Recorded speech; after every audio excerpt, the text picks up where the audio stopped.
going on there, guys? We back with another one, and we got to talk about Rob Pelinka today, man. And a lot of people was mad at the trade deadline that they didn't acquire Kyrie Irving. Instead, they went for depth and a lot of contributing players. And like I said before, these guys were so instrumental in the Lakers securing playoff position down the stretch.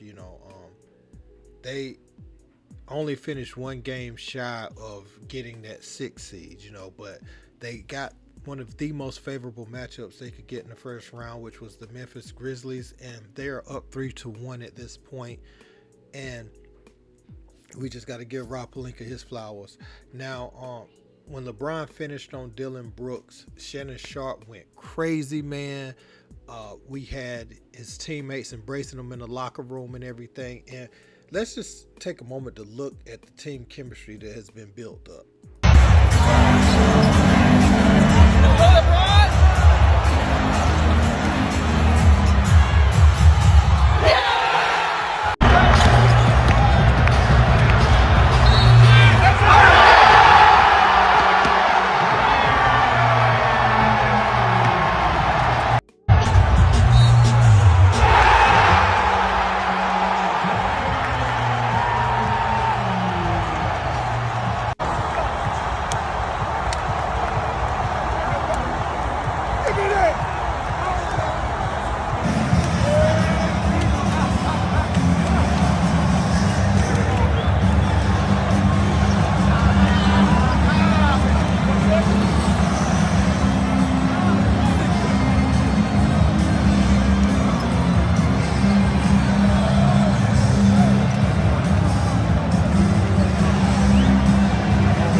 I look at the stops that they were able to get against this Memphis team, because Memphis had made a conscious effort tonight of trying to live in the paint and go to the basket. I think LeBron and AD did an excellent job. And what people lost sight of, LeBron was guarding Jaren Jackson Jr. a lot in that second half. So he had to rebound, because Jaren Jackson Jr. goes to the offensive glass hard. I want to show those clips because I felt like for an aging team, this was very, very important to bring in a lot of guys where the roles will be established. We've seen Kyrie ego and LeBron's ego clash with one another. And I'm not saying he wouldn't have been a good pickup for them on offense.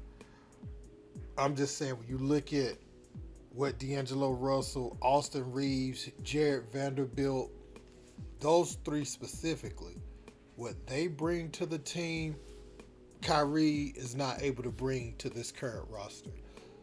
Vanderbilt is able to take on some of AD's defensive assignments and LeBron's defensive assignments. So he's kind of right there in the middle, size-wise, where he can guard so many people. He's on Ja sometimes.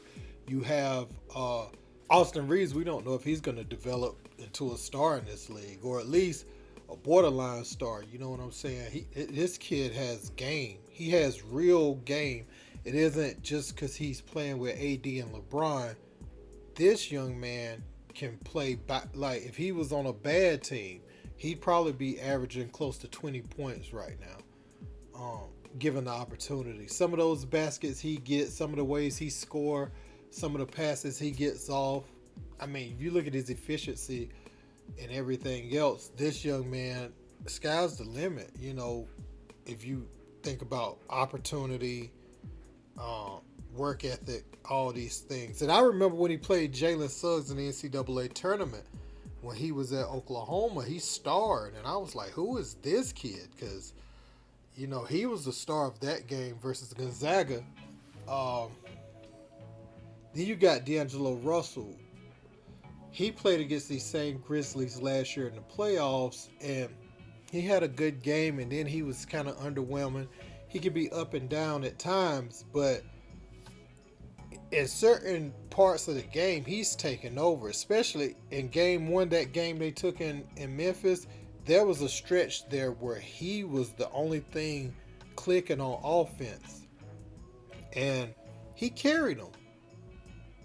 You have So what I'll say about those three is on any given night when AD and LeBron don't have it, they're able to sustain competitive play until one of those guys turn it on. And that's what you need. You need youth, and you need guys who look to LeBron for guidance and they're fine with that role, opposed to Kyrie Irving coming in as a part of a big three. And now you got three guys, vying for that top leadership role, and that just doesn't work.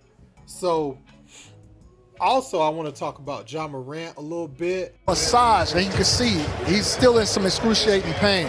Then he's getting it wrapped up. It looks like a little bit extra tonight. And I spoke. Matt Barnes has some words to say about Ja and his falls, and we're gonna look at those plays. He said the ground is undefeated, and if Ja doesn't change his approach to the game somewhat, trying to jump over players and crashing the way he's crashing into the ground, he won't be around long playing at the level he's playing at right now.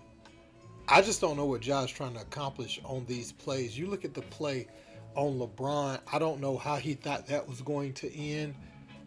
The play on AD, same. I don't think that was a wise play.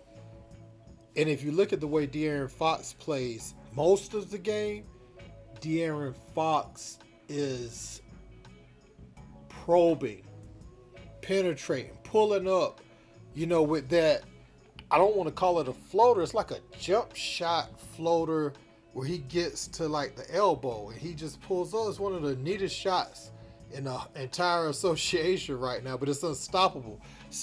Fox is so quick, he gets to that spot and he kind of shoots a runner jump shot. And Fox has become, but again, Fox was a natural scorer at first, and he's morphed into, like, his point guard skills were always there, but knowing when to score and when to facilitate, that has completely caught up with him this year, and he is turned into arguably the best.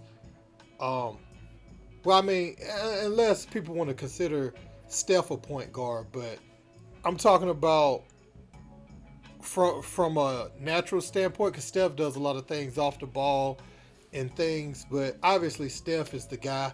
But I'm saying of the younger point guards, he's arguably the best. You have him, Jalen Brunson, Ja Morant, and right now my two favorites of that younger crop are Fox and Jalen Brunson. I feel like they are the two best, and it's showing in these playoffs.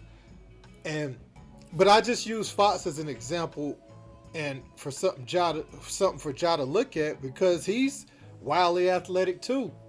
Fox could try some of these same plays, but it seems he wants to sustain his playing career for a while, and I feel like Ja needs to go back to the drawing board and change a few things about his approach to the game and his style of play, because I 100% agree with Matt Barnes. But look, guys, let me know what you think in the comments. Don't forget to like, share, and subscribe. Until next time, peace.